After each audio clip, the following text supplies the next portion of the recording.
Nambuzo wakho wokuqala into okubana iyakwazi into yoba kugula umntana kanti into isebazalini. Okay. Master Makushini. Ngoba njengoba kugula lo mntana nje abazali kukho amatyala okhokho angazange enzeke ekhayeni. Baze ke ngoku abazali babazali bawashiya nabo lo matyala abawenza. Baze ke ngoku abazali nabo yangaba bathi abakholelwa kule nkolo yesintu. Yaze ke ngoku yazongena phi emntaneni. Isenokwenzeka ke ngoku into okokubana njengoba lo mntana egula nje zizinto zekhaya ezifuneka zilungisiwe ezithetha kulaa mntana.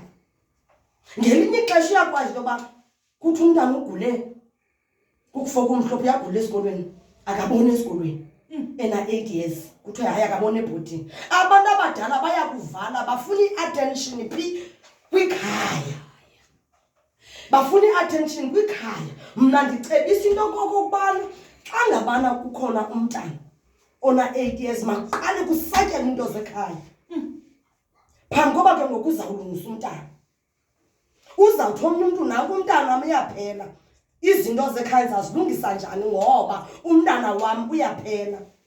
Uzawuhamba nomntana, umntana uyaxelela ngabantu abadala uvuka namathongo. Asoze kusuke umntana asuke agule nje mabamcikide bambuze umntana uba ubona ntoni ebusuku, ubona ntoni emini, uqala ubone ntoni esikolweni. Ibalulekile i-communication nomntana. Uyayiqonda? Ibalulekile kakhulu into yokuba umbuze umntana uba uva ntoni. Hey,